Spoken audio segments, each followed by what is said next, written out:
Are you crippled with doubt and anxiety? Do you feel like a loser, an imposter, like everyone else knows the secrets to success but you? You're not alone. Almost everyone has experienced these feelings at one point in their life or other. For me, I remember these feelings all too well. For my first professional job, I was hired to be the resident director of an Arabic language program in Alexandria, Egypt. It was an incredible opportunity. I was 24 years old and in charge of a bunch of college students who were studying Arabic. I loved Arabic, and it was a great chance for me to really deepen my knowledge of the language. The only problem, of course, is that my Arabic sucked, and I never lived in Egypt before. And so each and every day I went to work, I felt like an absolute fraud and a fool. I couldn't even talk to my coworkers, who were literal Egyptian Arabic professors. So I hired a tutor. I met with her every day for 2 hours. I would use her to practice professional interactions. I would have a work meeting on Thursday, and I would meet with her on Wednesday to go over what we would talk about. It was humiliating, but it was incredibly empowering. And over time, I mastered Arabic, mastered my job, and built real, genuine feelings of confidence and self-efficacy.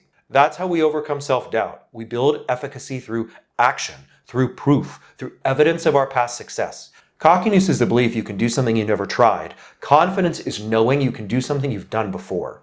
All right, so let's talk about ways to build self-efficacy. 1. Start small. Pick small, achievable, tangible goals. Let's say you're overweight and you need to diet. Just start by focusing on your breakfast. You don't need to fix your diet all at once. You don't need to do a bunch of cardio. Just pick one thing you can focus on today and make it better. Do that for a couple days and then slowly up the stakes. But again, start small, start measurable, and start achievable. 2. Allow momentum to build. Use your past successes to propel you forward. Let's say you want to start weightlifting.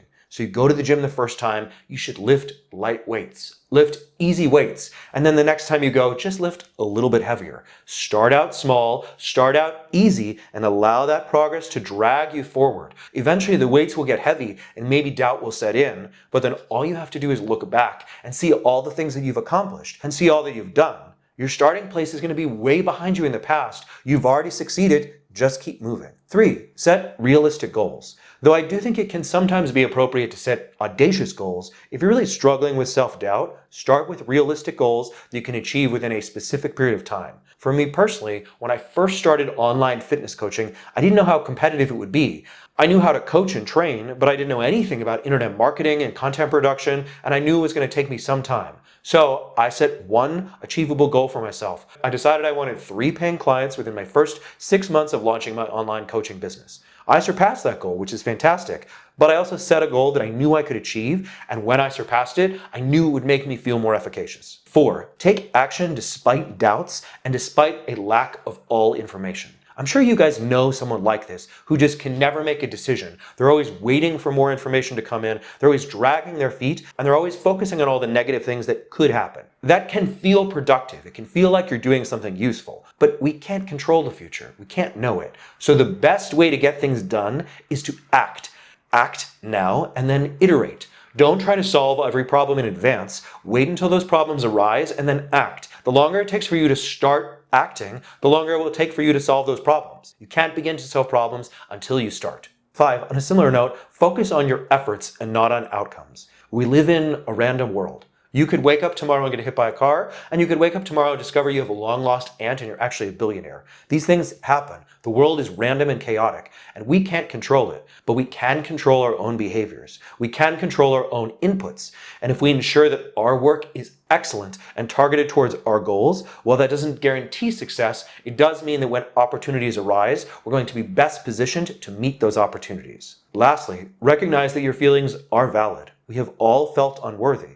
But it's also important to practice mindfulness and to understand that feelings are just feelings. Feelings of worthlessness are no more or less important than feelings of hunger. They're just signals from your body. Again, I know this all too well. I'm someone who is divorced, and after the dissolution of my marriage, I was miserable. I essentially spent all day, every day, having imaginary conversations with my ex-wife. I would reenact old fights, re-adjudicate old issues, and just keep pressing that anger, that sadness button in my brain. I did that for months, and you know what happened? Nothing. I didn't accomplish anything. I didn't feel any better. I didn't solve any problems. We didn't get back together. I didn't get over her. Nothing happened because I wasn't doing anything. I was just buried in my own feelings. I was buried in a pit of my own despair.